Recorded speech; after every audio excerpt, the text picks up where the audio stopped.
Praise to the lord. ఈరోజు దేవుడు మనకిచ్చినటువంటి వాగ్దానం ఏంటంటే, సమూయేలు రాసిన మొదటి గ్రంథము 26వ అధ్యాయము 23వ వచనం. ఆయన నా నీతిని నా విశ్వాస్యతను చూచి నాకు ప్రతిఫలము దయచేయును. ఆమెన్. మనము ఏదైతే చేస్తామో దాని ప్రతిఫలాన్నే అనుభవిస్తాం. మంచి చేస్తే మంచి ప్రతిఫలం, చెడు చేస్తే చెడు ప్రతిఫలం, మేలు చేస్తే మేలుకు సంబంధించిన ప్రతిఫలాన్ని అనుభవిస్తాం, కీడు చేస్తే కీడుకు సంబంధించిన ప్రతిఫలాన్ని అనుభవిస్తాం. మనం ఏ విత్తనము నాటుతామో అదే పంటను కోస్తాం. కనుక మనము చేసే పనులు, మన యొక్క క్రియలు మంచివిగా ఉండేలాగున మనము జాగ్రత్త పడాలి. మనము మంచి పనులు చేసేలాగున, మంచి క్రియలు జరిగించేలాగున మనము గమనించుకోవాలి. నువ్వు నీతిగా బ్రతికితే నీకు నీతే వెంట వస్తుంది. నువ్వు న్యాయంగా బ్రతికితే నీకు న్యాయమే జరుగుతుంది. నువ్వు అన్యాయంగా బ్రతికితే నీకు కూడా అన్యాయమే ఎదురవుతుంది.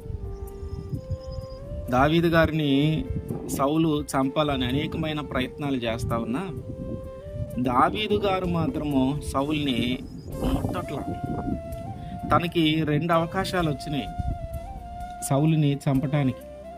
2 అవకాశాల్లో కూడా కనీసం ఆయన మీద చేయి వేయలా. పక్కనున్న వాళ్ళందరూ అవకాశం దొరికింది కదా, ఇంతటితో సౌలు బాధ తీరిపోతుంది, సౌలుని చంపేసేయి అని అంటూ ఉన్నా కూడా లేదు, దేవుని చేత అభిషేకము పొందినటువంటి ఆ వ్యక్తిని నేను చంపను, ఆ వ్యక్తిని నేను ముట్టను అని చెప్పి వాళ్ళందరితో మాట్లాడి ఆయన మీదకి వెళ్ళాల, ఆయన్ని చంపే ప్రయత్నం చేయలా.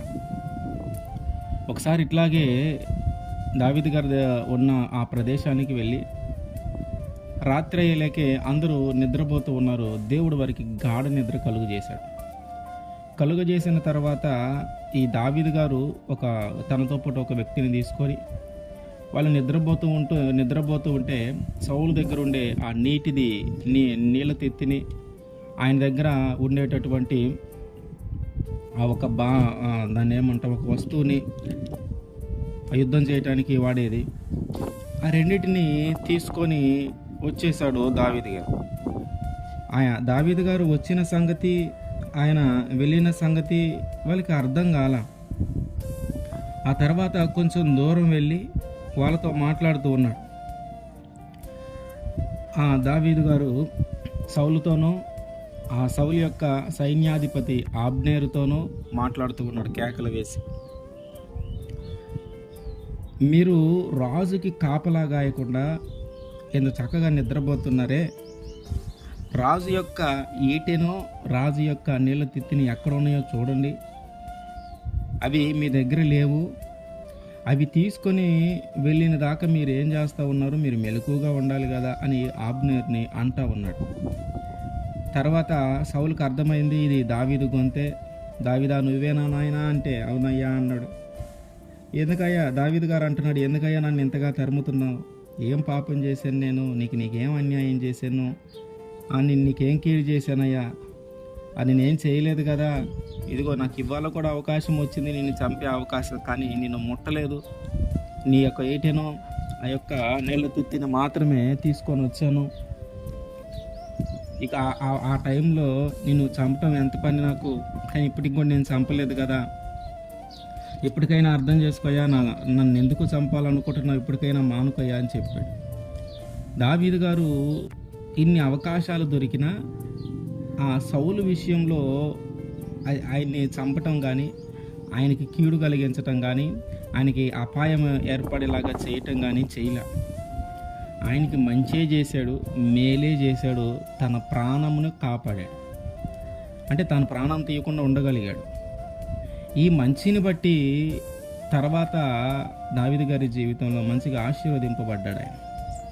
కనుక మన జీవితంలో కూడా మనం చేసే పనులను ఒకసారి గమనించుకోవాలి.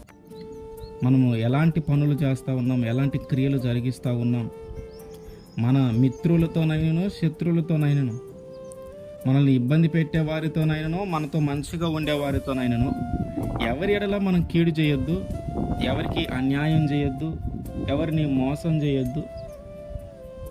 వీలైనంత వరకు చేతనైనంత మట్టుకు మనం మంచి చేయాలి, చేతనైనంత మట్టుకు మేలు చేయాలి, చేతనైనంత వరకు న్యాయంగానే ఉండాలి. ఎప్పుడైతే మనము అట్లా చేస్తామో దానికి తగ్గ ప్రతిఫలాన్ని కూడా దేవుడు మనకి ఖచ్చితంగా దయచేస్తాడు. కనుక మనము జరిగించే పనులన్నిటి విషయంలో మనము జాగ్రత్త వహించి ప్రతిదీ మేలైనదే, ప్రతిదీ మంచిదే ఇక నుంచి చేద్దాం. ఆమేన్.